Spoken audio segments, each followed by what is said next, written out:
Okay, welcome everyone to another New Jersey Constitutional Republicans virtual conversation. It's my great privilege and pleasure tonight to have my good friend who's now down in Virginia, Saleem Trice. Saleem, great to have you on the show. Thanks. I appreciate it. I love to be here. Appreciate it. Saleem, it's great to have you. And of course, Saleem and I met a couple of years ago during the senatorial primary campaign. And Saleem came to one of our New Jersey Constitutional Republican meetings that we were having at Centerton Country Club. And Saleem and I hit it right off. Immediately, we had a great admiration for one another.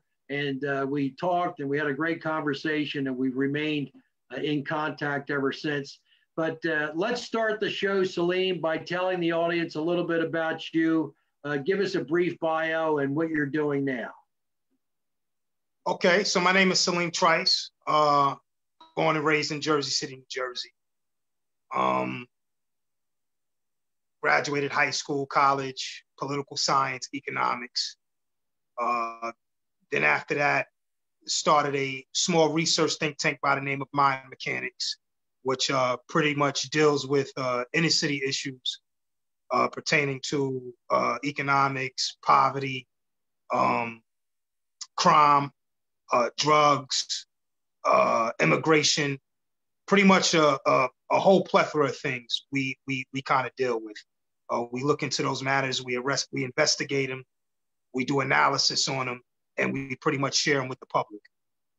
That's one of the things I'm working on. I do a weekly podcast by the name of Smoke and Mirrors, where I'll also dive into these issues.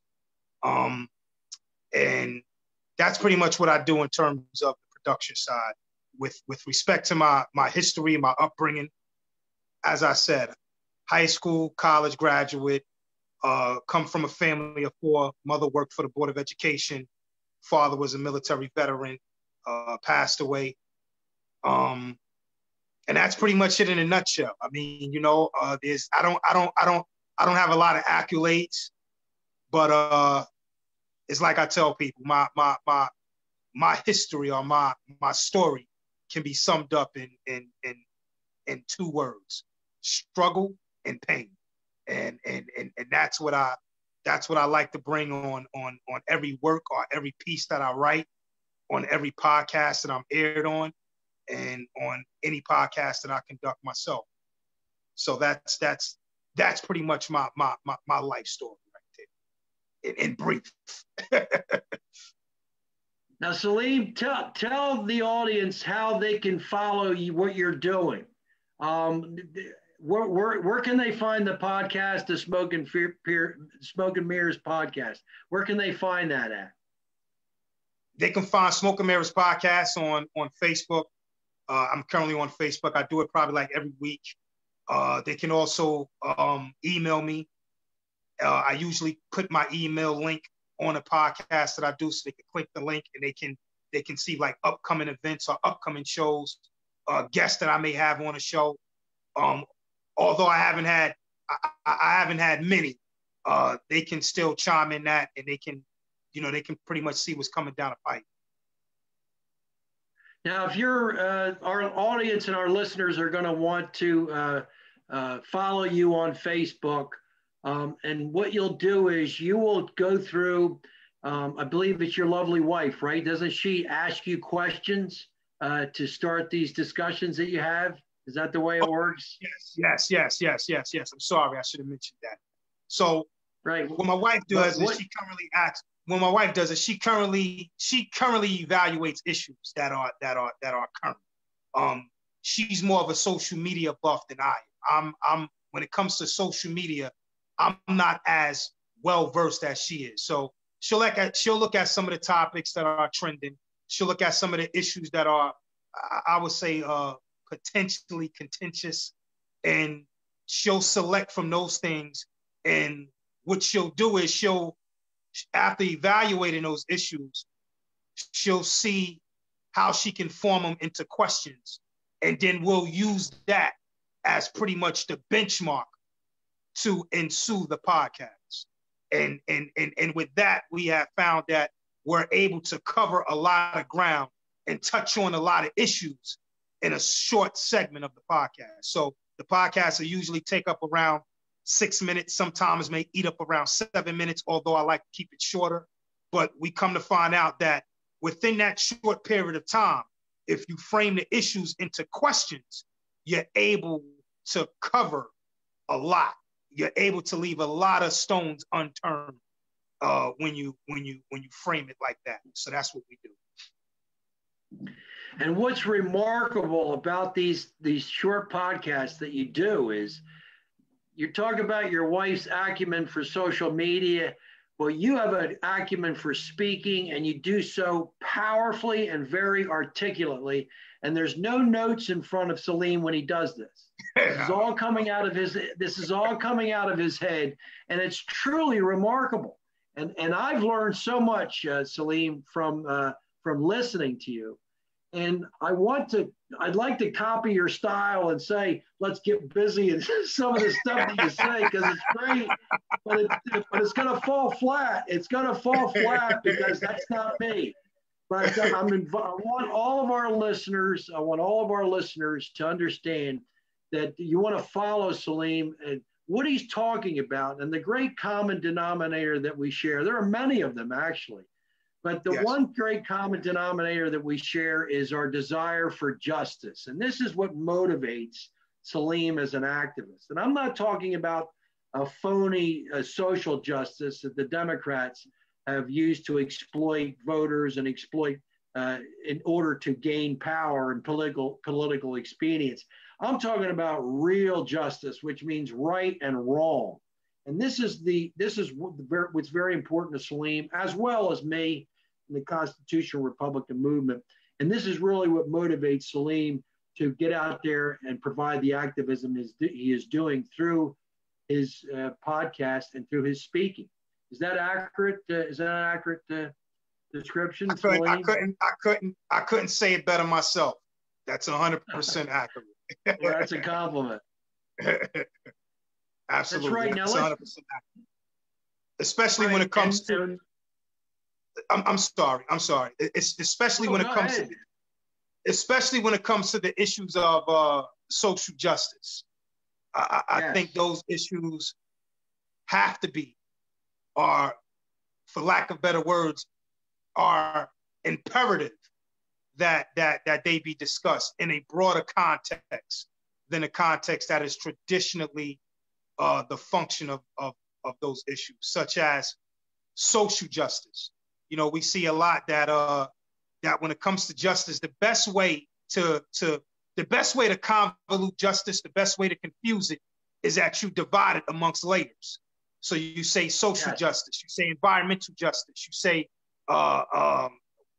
racial justice, whatever justice there is. And what happens is once you expand those issues, you now by default involve government in every facet of your life, right? So if you form it into racial justice, and you form it into environmental justice, and you form it into family justice, and you form it into women's justice, and what you now have done is, by virtue of asserting that claim, government is now able to lay stake to it, and thus in doing that, they're able to control and regulate every facet of your life, because all those that you just mentioned with respect to justice is the everyday engagement of the human being. So if you were to broaden the scope, government now comes in there able to regulate it to the 10th degree, and we don't want that. This is the reason why when we say justice suffice and is sufficient for every aspect of a person's life. So if you say justice, you automatically include environmental justice. You automatically include racial justice. You automatically include that. There's no need to create a proxy for justice. Negative. Exactly. So we don't need to put the modifier before the word justice, because justice means right or wrong. And there's a Yes. punishment for wrong, and there is reward for the right. And that's what justice is. And all of these modifiers have confused and have been exploited by politicians and government to subjugate people and to hold them as constituents, perpetually looking for their vote to remain in power, right? Oh, absolutely. Absolutely. Absolutely. I mean, euphemisms is the most powerful political weapon to the politician, also to the Yes. political establishment.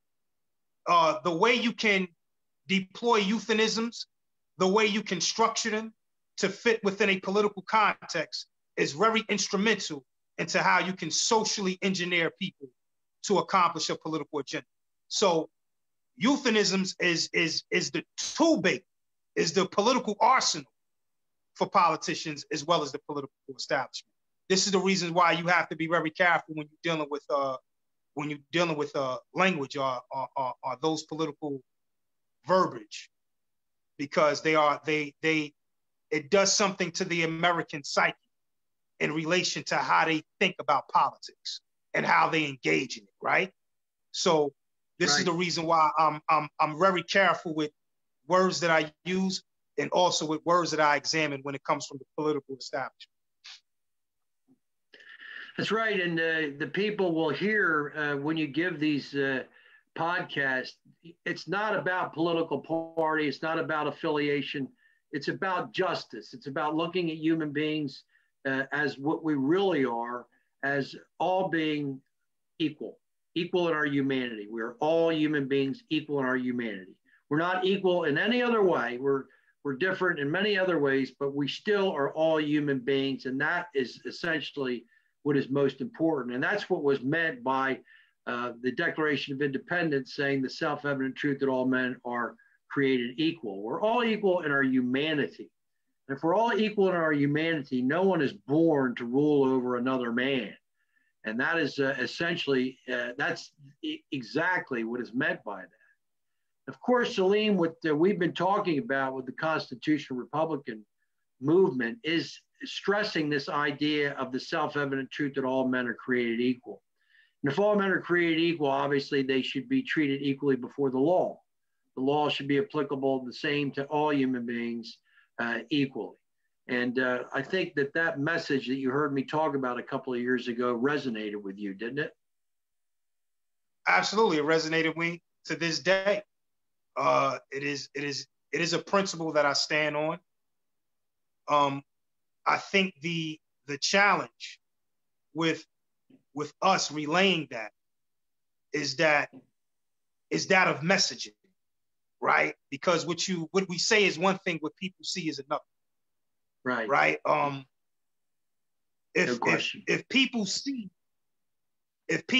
mistreatment on a regular, it's kind of hard for them to correlate that messaging in their everyday life. It's hard for them to correlate that messaging in their political psyche and how they view politics. Also, how they may view government and people relationships, right? So I think one of the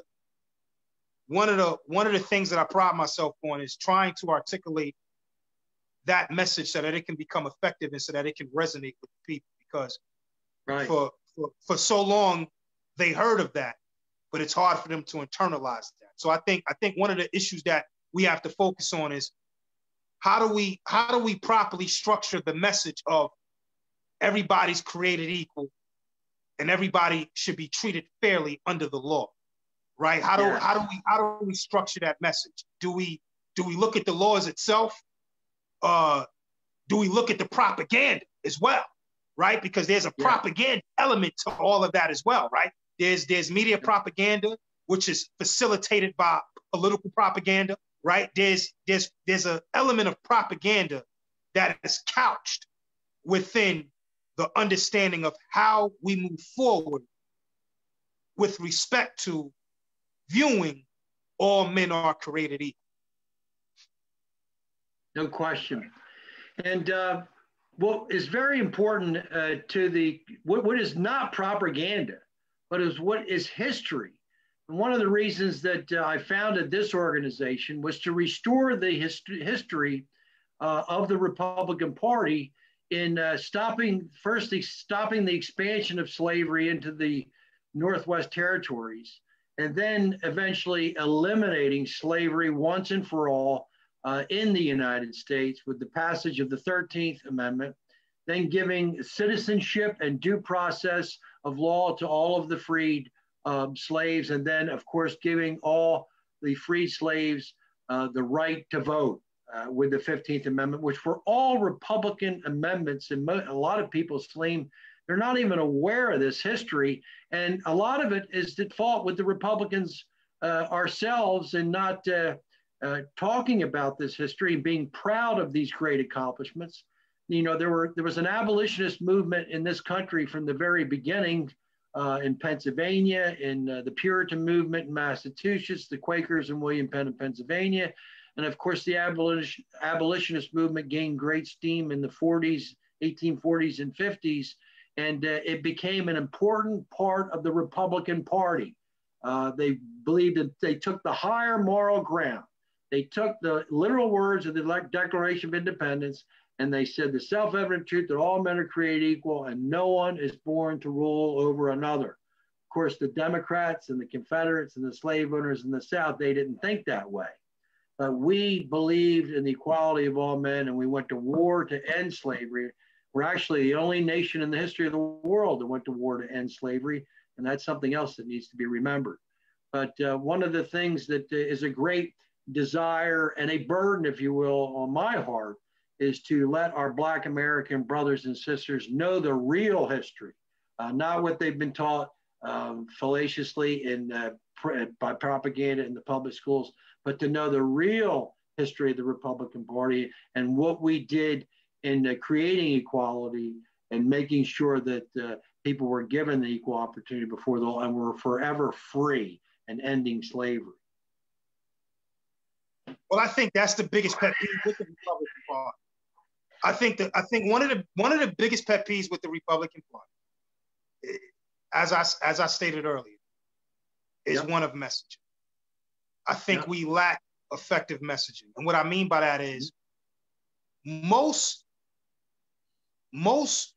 people, or most minorities, most inner city communities.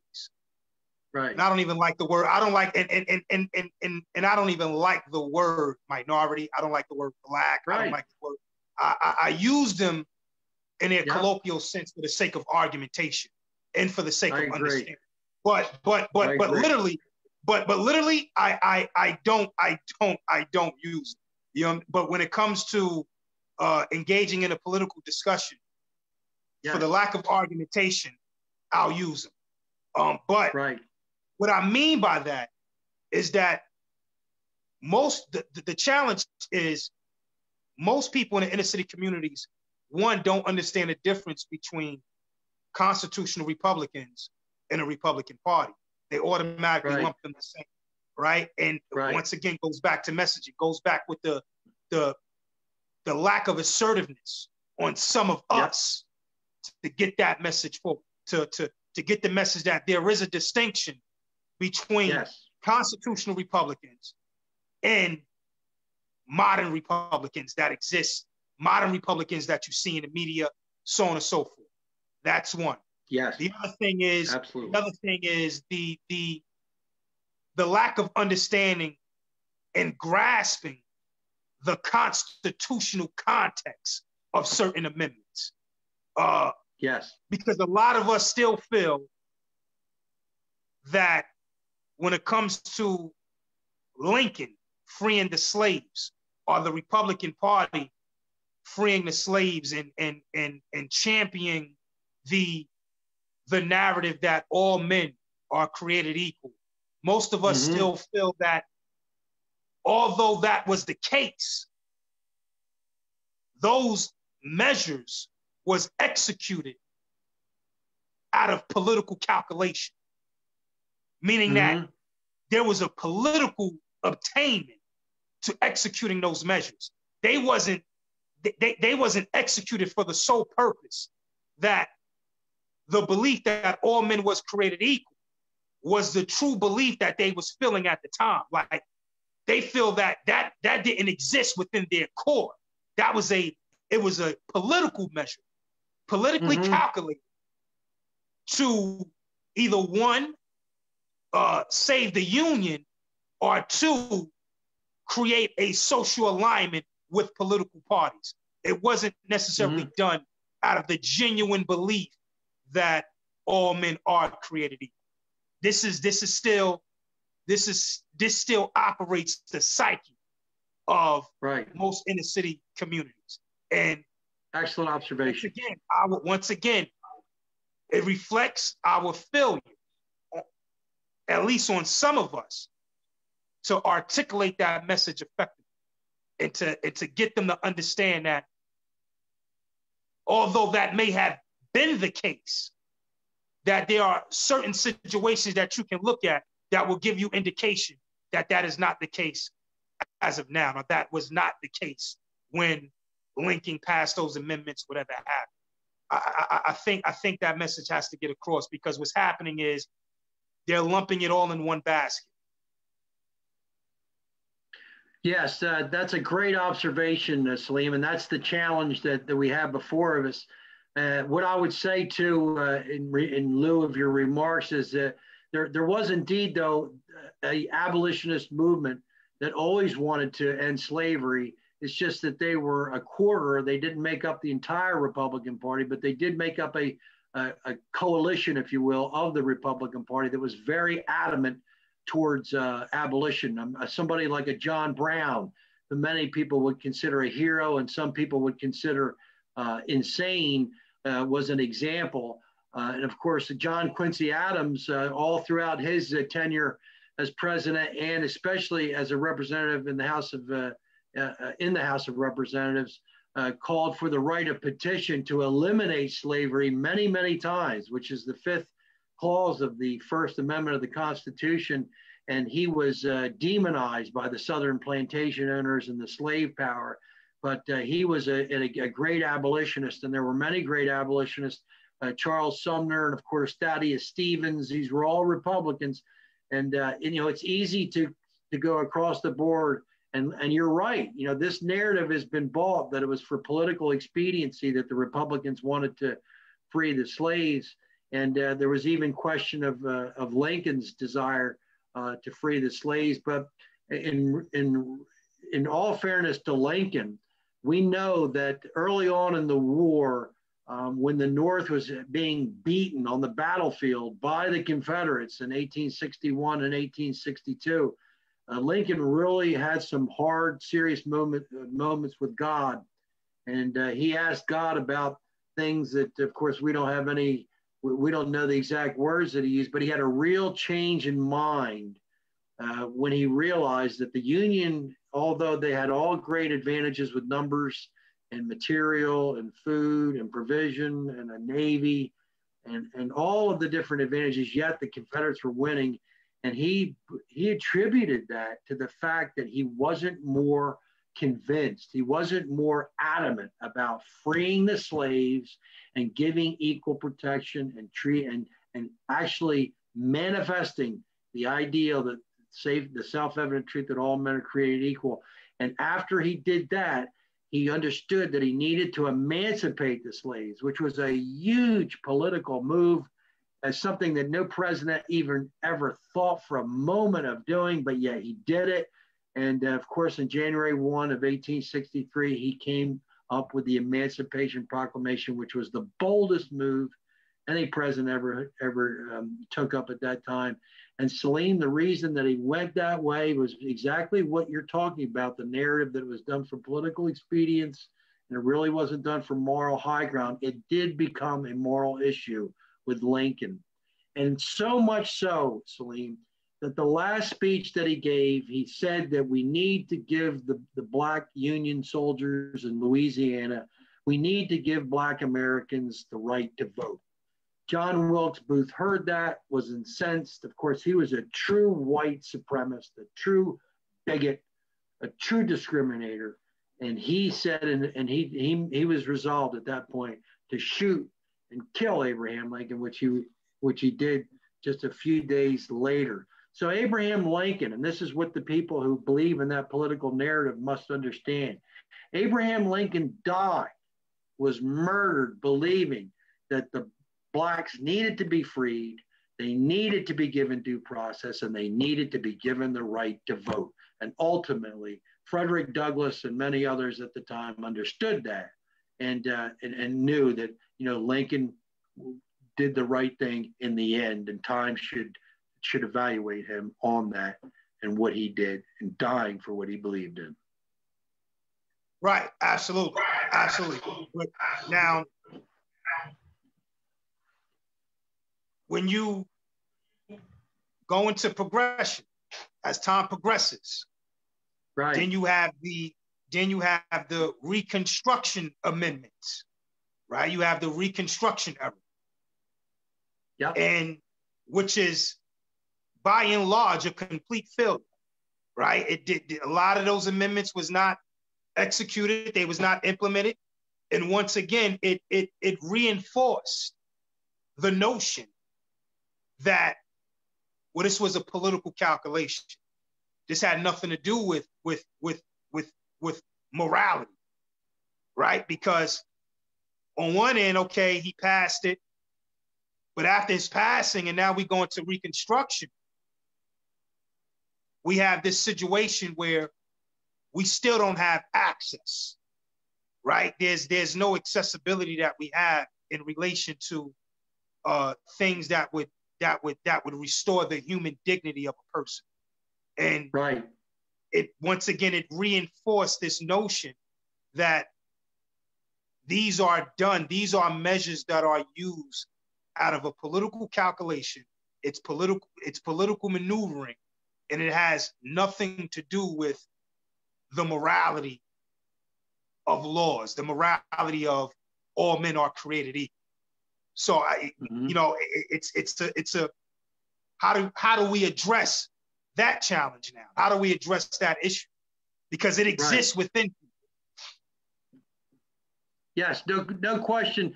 And Saleem, allow me to put a share screen up, and I want to read a portion of Dr. Alan Gelzo, who's our good friend and one of the foremost authorities. He wrote a book called The Reconstruction, Reconstruction, A Concise History. It's a short read, but it's an excellent read. And I just want to read to you. He wrote a book in time called Reconstruction Didn't Fail, It Was Overthrown. And we read here, Saleem, that he says, quote, this was in Time magazine, appeared in April 30th, 2018. He says here, the end of Reconstruction is often spoken of in psychological terms as a collapse of white Americans' nerve, or as a failure of Republican political will, when in cold truth, Reconstruction did not fail so much as it was overthrown. Southern whites played the most obvious role in this overthrow, but they would have never succeeded without the consent of the Northern Democrats, who had never been in favor of an equitable Reconstruction, much less a bourgeoisie one. And let me also show you another article that he had. This was a Q&A that we were taught, that he was asked a series of questions, and we learn about the Freedmen's Bureau. Saleem, the Freedmen's Bureau was set up right after the assassination of Lincoln. And of course, Andrew Johnson was the vice president, which was detrimental in restoring the slave power in many respects in government within the South, and was a real negative towards Reconstruction. But the Freedmen's Bureau was set up by the Republican Party in the South, and the question Alan is asking is, the Freedmen's Bureau, was it a success, failure, some of each? And Gelzo says, in the sense that the Freedmen's Bureau was established to function as a transition agency, helping and advising freed slaves as a sort of halfway house between slavery and freedom, it was remarkably successful. It benefited from strong idealistic leadership from its head, Oliver Otis Howard, a federal Republican, and often provided free slaves with the only legal and financial assistance that they could call upon.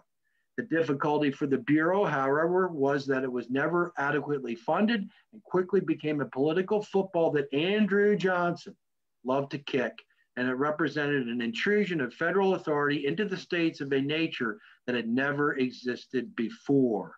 Once congressional reconstruction had restored the former Confederate states to practical membership in the Union, it was difficult to justify the Bureau's continued existence, and by 1871 it had been effectively shut down.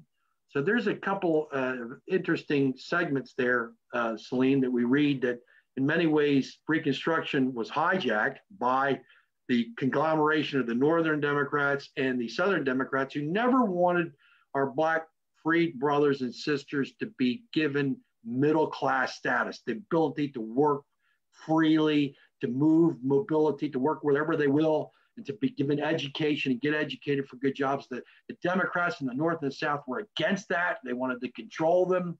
They wanted to inhibit them. And the Republicans with the Freedmen's Bureau were very aggressive in trying to help the freed slaves and to get them acclimated into a free market economy. So what are your thoughts on that history? My thoughts on that history is exactly where your thoughts on that history is. I think that's it's an incredible piece. But even in that explanation, it slowly but surely got reduced into being a political calculation by Northern and Southern Democrats, which is affiliated with the political system. And that's typically what happens.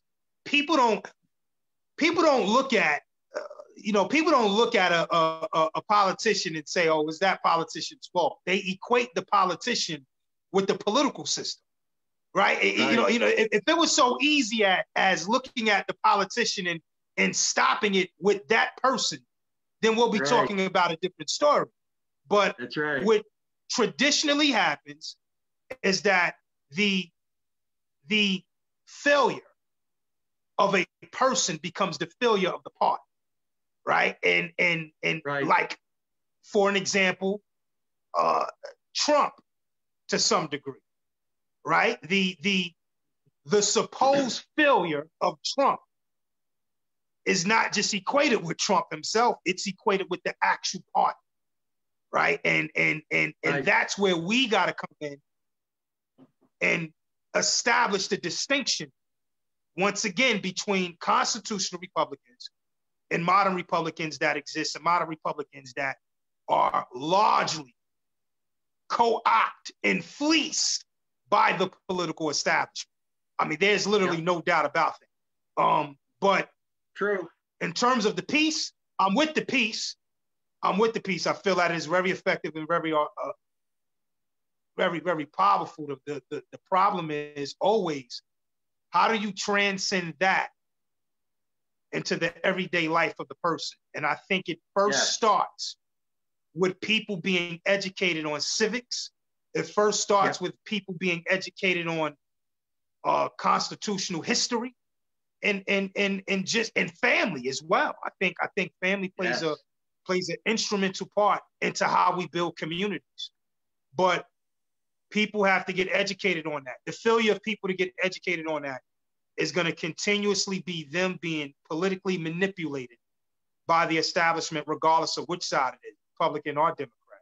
The failure on our part is going to be, being late to the party with respect to not airing out what it is that we stand for and what it is that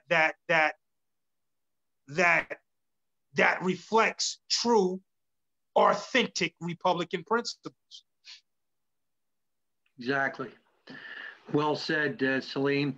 And also, we need to remember, and a lot of people who question the genuine morality involved with the original Republican Party, it must be remembered that all of the first freed slaves were elected in 1868 as Republicans, every single one of them in the South, in the Carolinas. They're very, very predominant. All of the first African-American freed slaves were all Republican, 100% Republicans. They were the party. That was their party. The Republican Party was indeed their party. And really, we didn't see the effects of segregation come about until the 1890s. And of course, with the disastrous Supreme Court ruling of Plessy v. Ferguson, which contradicted the 14th Amendment, was a repudiation of it and substantiated segregation. And of course, was a sore on our nation up until the Civil Rights era, which of course, Dwight Eisenhower had a lot to do with bringing about and proposing, and the Republican President Eisenhower and proposing civil rights. But Plessy v. Ferguson wasn't until, of course, until Board versus Emerson v. Board of Education, where Plessy was overruled, eliminating Jim Crow and segregation forever. And of course, the Democrats were the supporters of Plessy, and they were the supporters of Jim Crow, and they were the creators and sustainers of it. Even the current president-elect has been nicknamed Jim Crow Joe, because of his admiration for segregation in many respects. So, and this, of course, has caused this great divide between us because of that horrible Supreme Court ruling and the subsequent aftermath of segregation. I mean, I have to agree with you. I would definitely agree with you, but I just think that it's a little more than that. It's especially when you're talking about the Democrats. The Democrat Party has been in lockstep with benefiting off of the pain and suffering of Black America. No question. After creating the pain and suffering of Black America. I mean, this is just what they do. I mean, you create the problem, and then you give a fix to it, and then you look like you the savior, right? I mean, this is typically what they have been doing for the long run. I mean, there's no doubt about it, and there's no doubt about it that political ideology still exists within the party itself. Just like there's a lot of that ideology of Plessy versus Ferguson that exists within the Republican Party, right? Yeah. Yeah. Now, you know, that political ideology exists within both parties. It's not just the Democrat Party; it's the Republican Party. It just so happens to be that the Democrat Party stands to benefit the most out of it, as opposed to the Republican Party. But the ideology itself exists within both parties, or should I say, the current Republican establishment shares elements of that political ideology. Once again, it goes back to the lack of assertiveness on our part to air out that message, to get that established. Also, when you talk about, you know, Republicans being elected in a former part of those years, it was because they stood on true principles. The problem now is those principles are absent within the majority of the Republicans that run for presidency. Those principles don't exist within them. They don't embody them anymore. So people don't see them anymore, right? They don't even educate the people on them anymore. A lot of them don't understand the Constitution. A lot of them don't have an interest on understanding the Constitution, right? We have to make it a political cause if you don't understand a Constitution. We have to create a situation where it becomes a political cause and political suicide in the event that you as a candidate, regardless of whatever office you're running for, don't understand the Constitution and the history of it. We have to make it a political cause. The starting point is how do we do that, right? And I think that's a discussion that we can have from here on out. But in terms of a lot of that history, there's no doubt about it that it was orchestrated by the Democrat Party because they stand to gain off of a depressed group of people that don't know any better. It's just what they do. I mean, those policies that they promote does nothing to liberate anybody. It keeps people conditioned and dependent upon a system.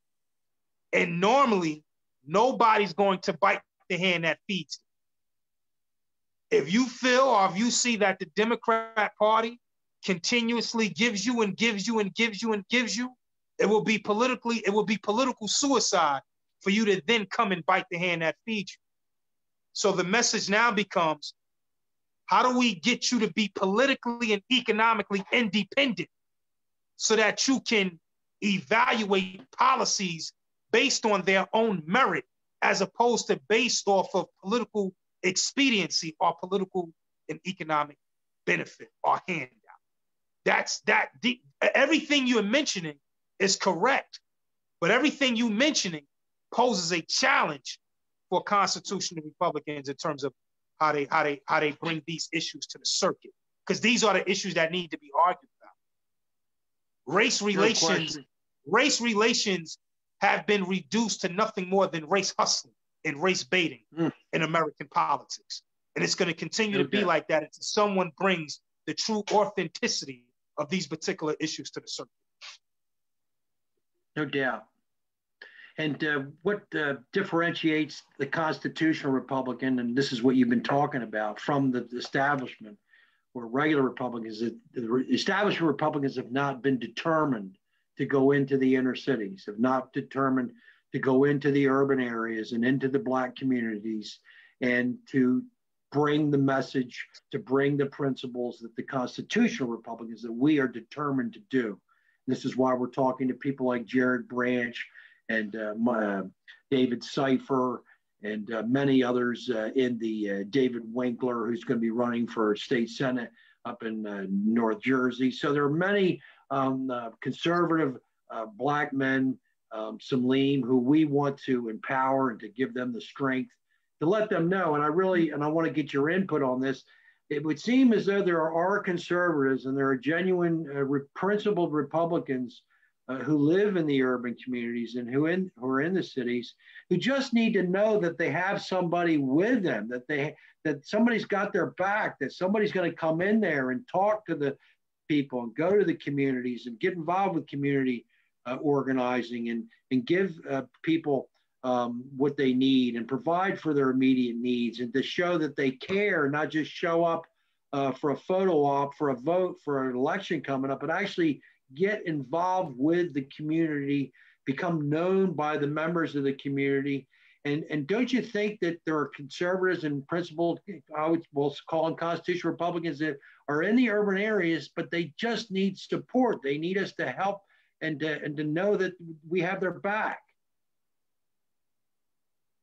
They do need support, but they also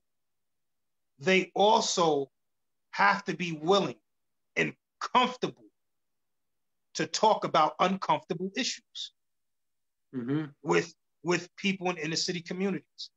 They got to be willing to talk about uncomfortable issues. It's the only way that you get people to really understand what your position is and what you're arguing for, what you're fighting for, is that you have to be willing to have these uncomfortable issues.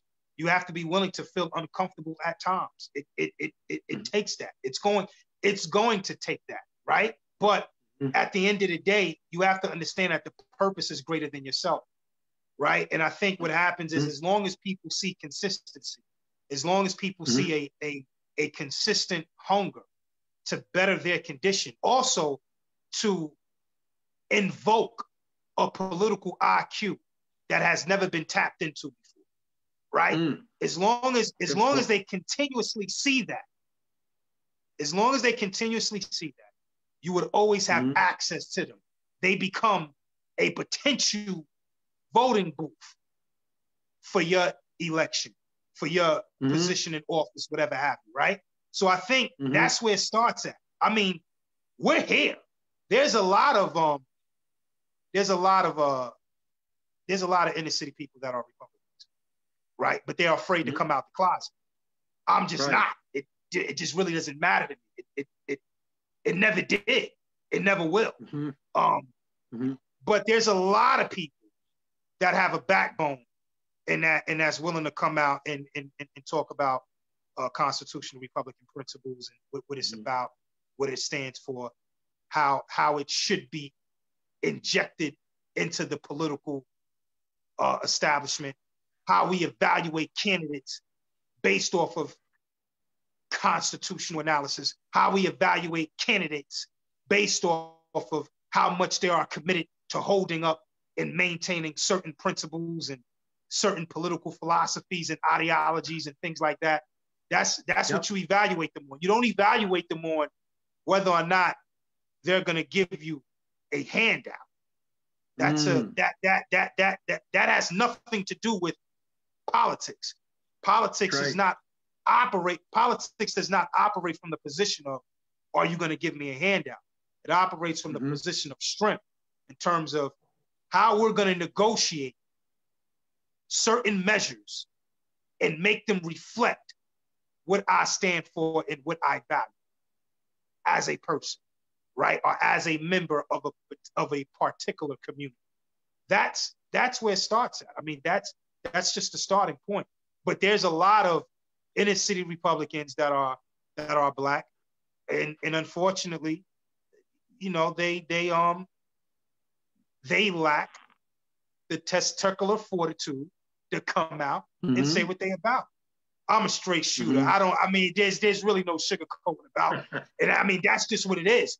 They lack the testicular fortitude to come out and say what they about. And I think that's going to be a problem moving forward in terms of fostering true Republican ideology, true Republican principles, and asserting that into the everyday life of people. I mean, that's where we start at. We start from that discussion and we build on that. That's right. And one of the way that would look too in a specific example, Saleem, would be with the restitution of law and order in the urban areas. And what that would look like would have nothing to do with the war on drugs, which we know has been a failure, but it would be a war on crime.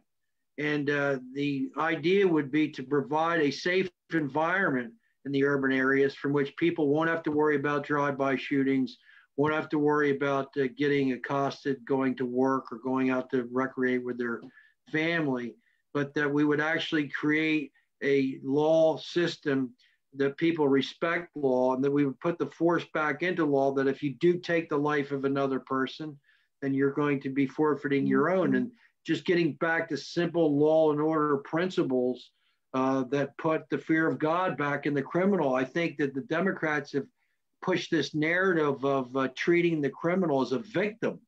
And we need to treat criminals as criminals, and justice needs to be restored to the victim and justice implemented to the perpetuator of crime. And then this would create an environment from which people can live and thrive, and economic development and free market activity would reoccur in some of these urban areas that have been destitute for nearly a half century with the failed policies of the Democrats and the ignoring of how dangerous it is and how unsecure people are. The purpose of government, according to the Declaration, was to secure these rights, and that's life. Number one, the people's lives need to be secure in the urban areas. People shouldn't have to worry about getting shot in Chicago tonight, but they have to be because there's so many shootings. So really, don't you think that we need to start with that, implementing the idea of law and order as one of the first prerequisites in implementing real justice into the urban areas? I think that's that's definitely a top priority in terms of restoring justice to any community. to inner city communities. I think that's definitely top priority. I would say this though,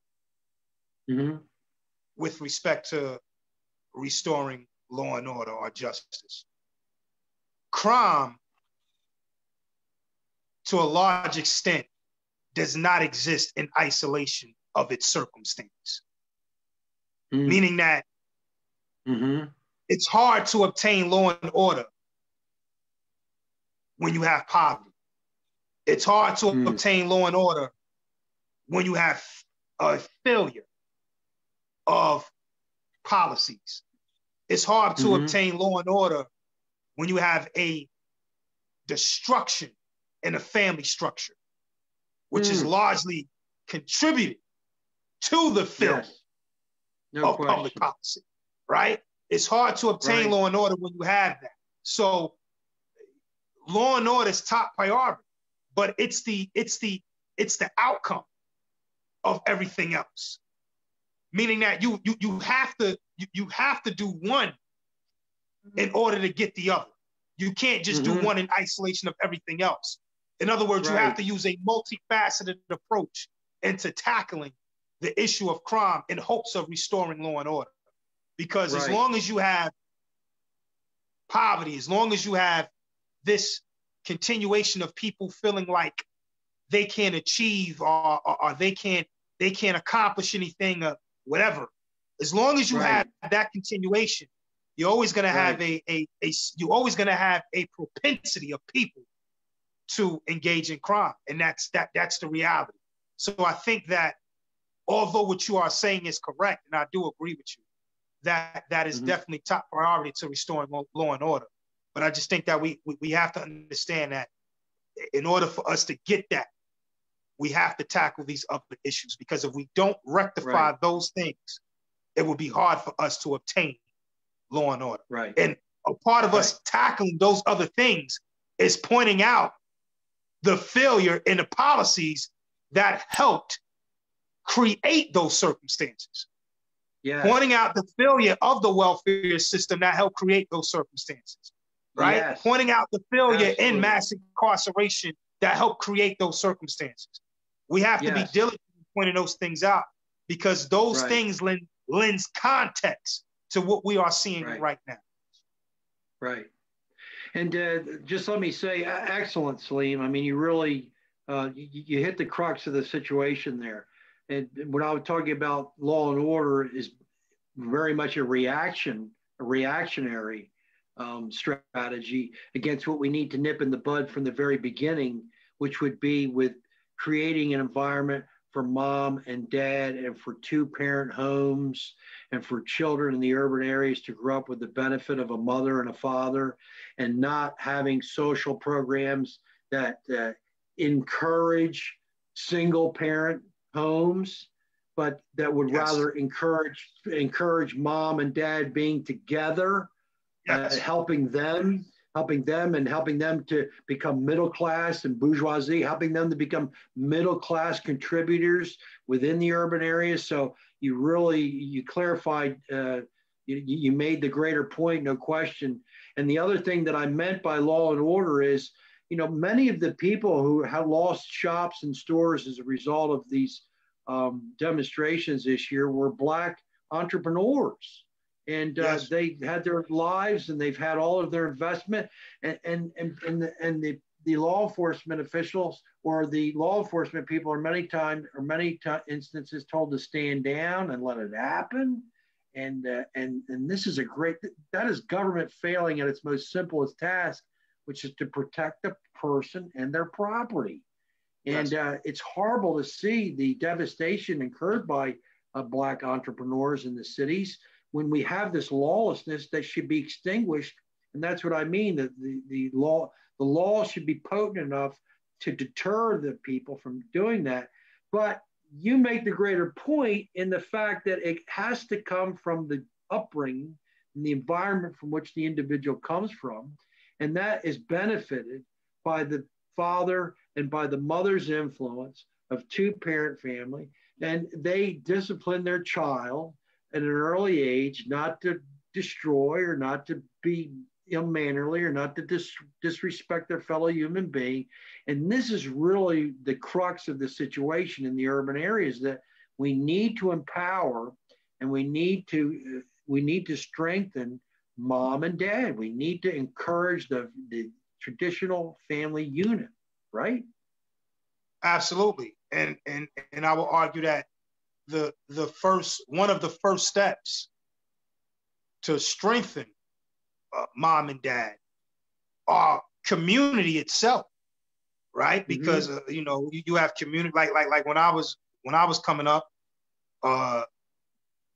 you had mom, but then you also had the community, which was an extension of mom, right? So like if they seen you doing something that you had no business doing, then they was like, you know, they was like the people that called mom and told on you, right? So I mean, like you have, and that's what you have community for, because community can oversee as well. But one of the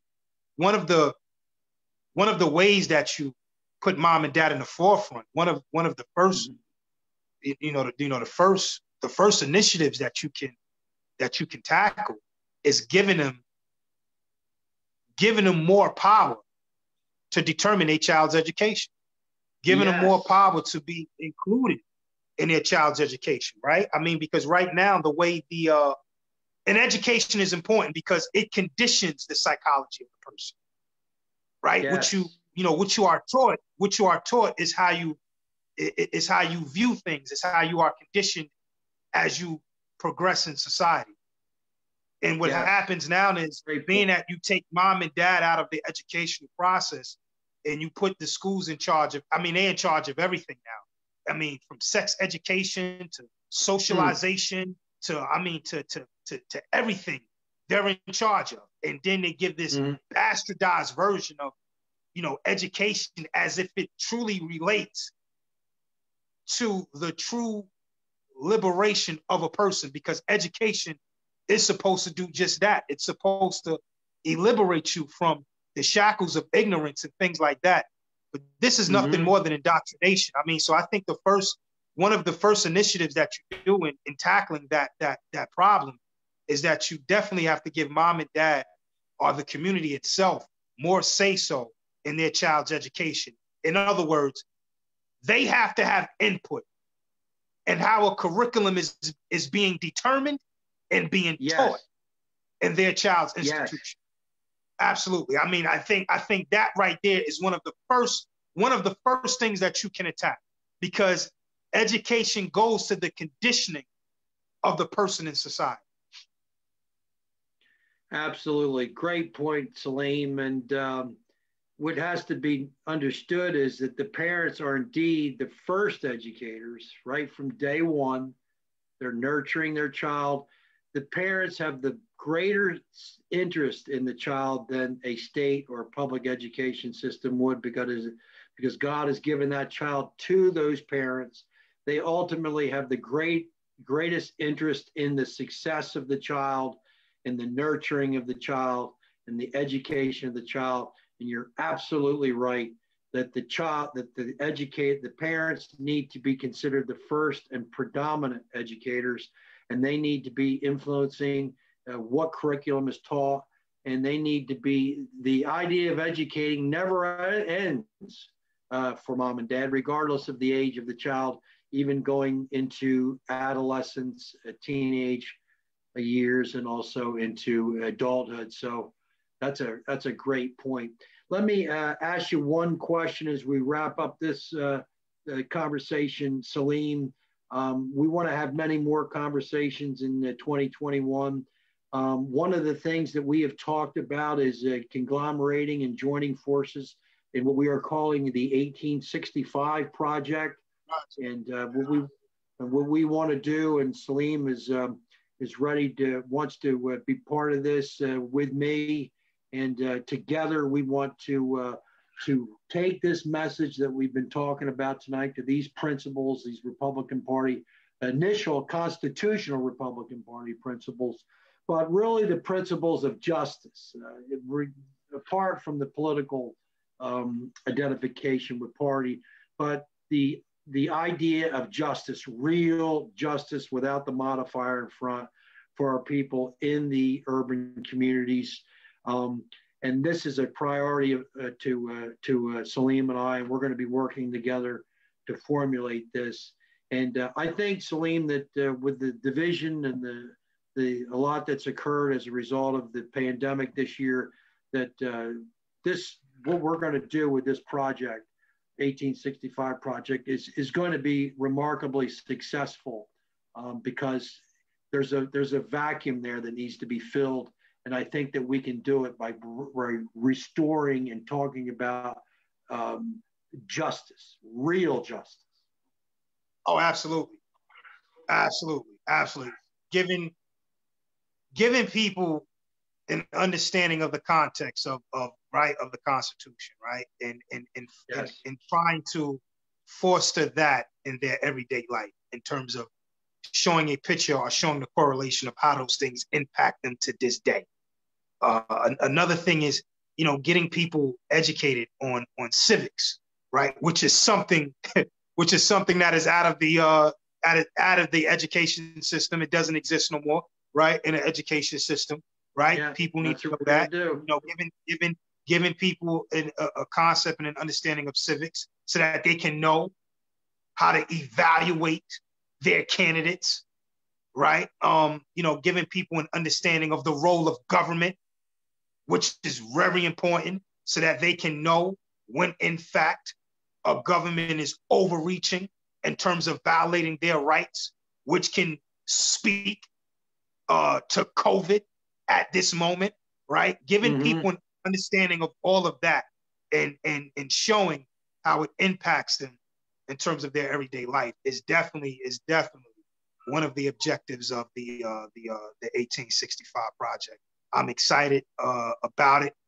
Hopefully, as we continue on with it, I would definitely like to parlay it into a documentary. I think that would be awesome. To get a lot of people involved in that documentary as well, so that they can actually contribute to the analysis or to the argument.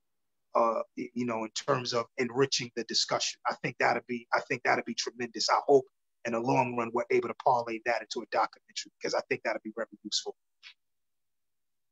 Well, that's a great idea, and the audience needs to know that this is why I'm so impressed and love the fact that we're going to be working together with Saleem, because he's coming up with these ideas and they just flow.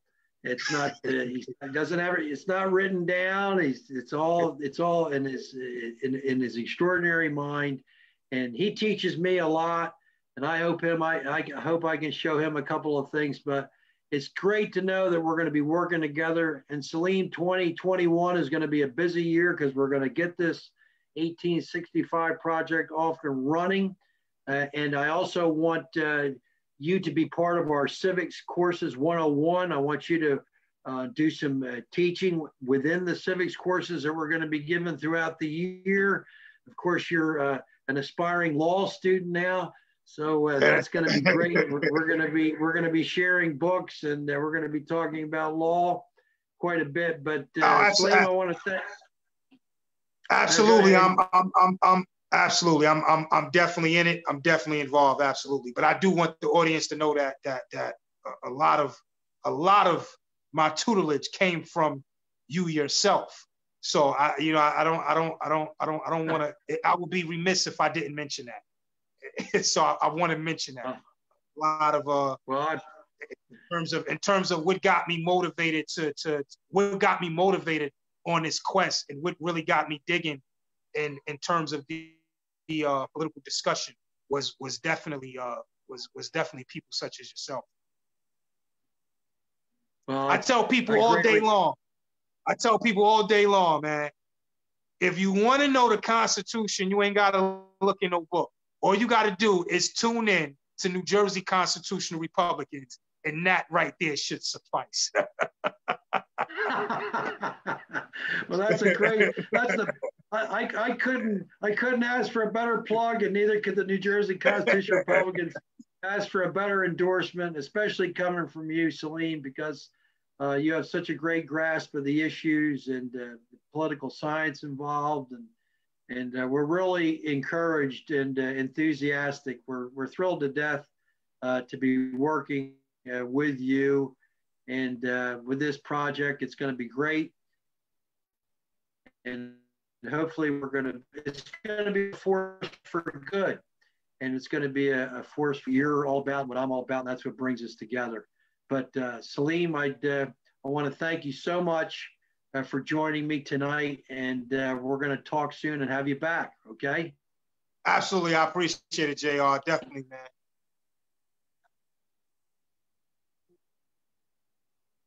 Take it easy, brother.